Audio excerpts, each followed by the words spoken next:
So for today's video, what I want to do is do a video on making an E-match. Now there's many different ways you can do this. I'm going to try something that's a little bit different from others. I've seen different YouTube videos that show it using, two pieces of wire, but having one taller than the other to make that little tiny bridge with the nichrome wire. But I'm going to try it differently and see how well that works out. Let me just get this. Okay. All right.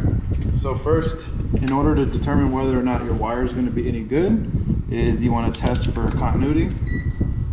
So it's just the setting on your multimeter that makes the sound whenever the circuit's complete. So you're going to be using like doorbell wire, because this doorbell wire is it's pretty solid. There's no strands of copper. It's just a solid wire. So that's one, and then that's the other one. So pretty much for this, you're just going to want it to be a good wire is all. So it's going to be hard to show you because I have the wire, but let's see if I can show you real quick. Let's say you have a multimeter that doesn't have the actual sound for continuity. You can still check the resistance on it. It should be very low. Like you can see there, it's a 0.4. That's very, very low. That means there's nothing in between that wire that's going to cause it to, stop the power flow. So resistance is obviously not good for current, which is what you're using here to ignite this nichrome wire. So your resistance is very low. That means the current, the current flow is going to go right through it, no problems.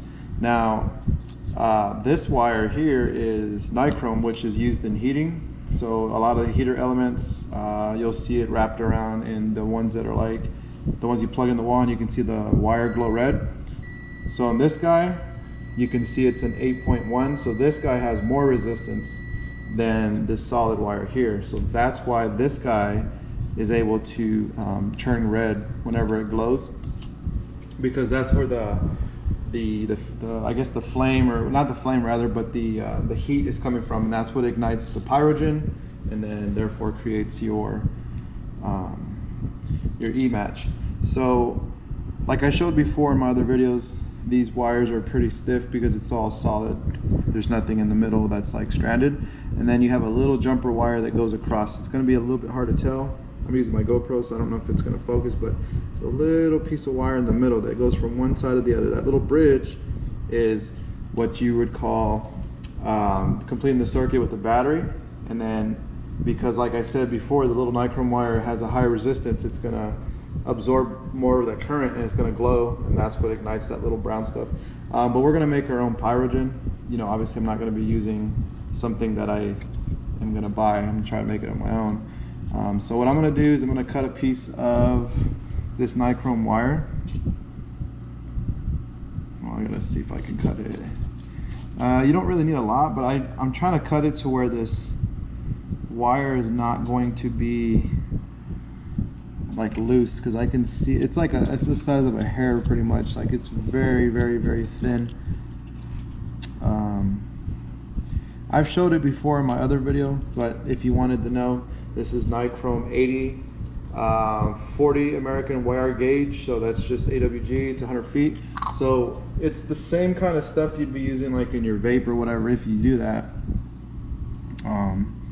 So pretty much what I'm going to be doing is I'm going to be wrapping a little bit of this nichrome wire around this copper wire here. Okay, so I'm going to fold it over itself. I'm going to do a couple windings, and then I'm going to fold the wire on itself. Now if I can get to 3D printing some stuff like that, that actually work out pretty good, but for now I'm not going to be doing that. So I'm going to fold the wire on itself. Essentially what I'm doing is I'm crimping the wire so that way it doesn't move. But you have to be careful when you're squeezing this, because this nichrome wire is very, very delicate when it comes to that, and you can actually rip the wire. Okay, So pretty much there it is. It's nice and tight. I can feel it. I'm going to do the same thing on the other one. And I'm just going to wrap it around pretty much. A couple windings. See if I can get it. It doesn't need a whole lot, but I'm going to wrap it around a couple times. And then fold this wire on itself, like so.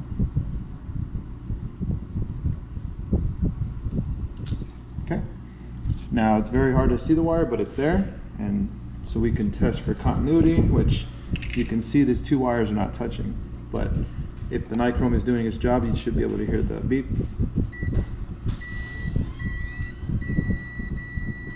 And there it is. So it is in fact attached. So what this is just bridging the gap in between the two wires. So whenever you run your battery to it or whatever, it's going to glow red hot, and that is what causes your pyrogen to ignite. So pretty much at this point, I see the wire broke. That's why I say the wire is very, very, very thin. So you have to be careful with it, otherwise it'll just keep doing that. All right, I'm gonna pause real quick so I can fix it. All right, I fixed it. Now because I fixed it, I gotta test it again because I don't know if it's working. So let's test it again. Okay, it's working.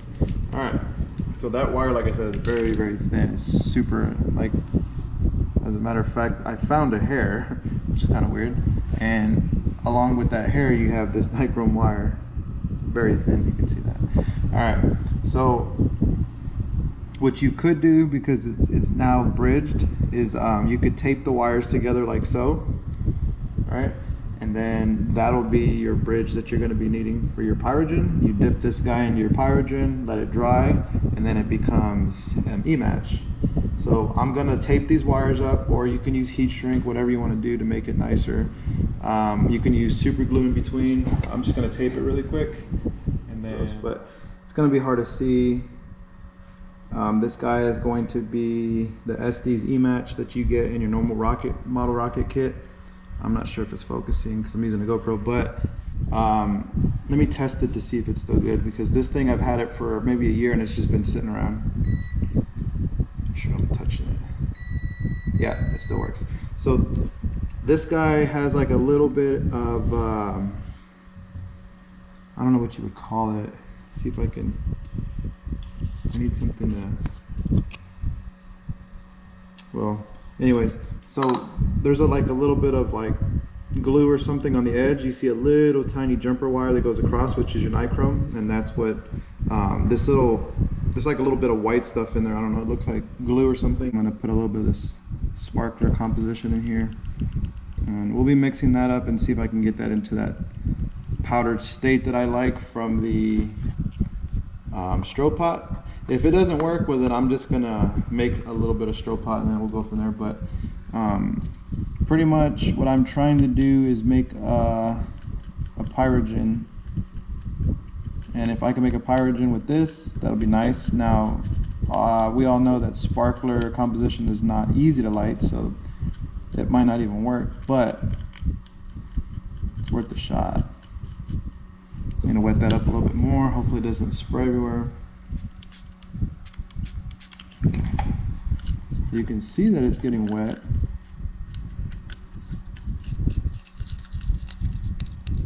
It's not wanting to mix well with it, but like I said, the Morning Glory isn't really, it's a sparkler.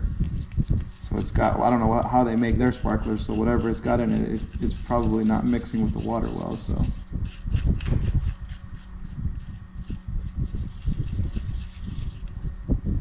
Which is kind of weird, because if you see it, it's like,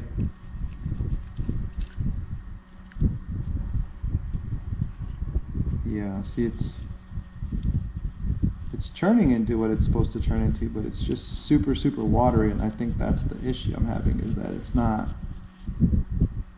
solidifying into anything. So let's try a little bit more sparkler powder in there. Probably put too much water, so I was trying to see if it'll work. I don't need that much, just enough to cover this this E-match, but we'll see how much it makes.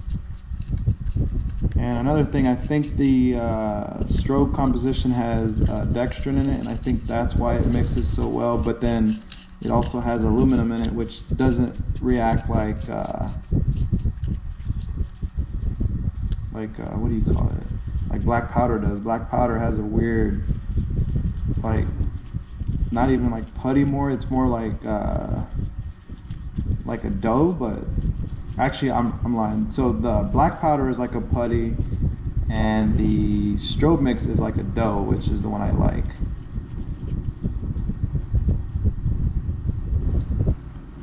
Okay, so let's see if it'll even work.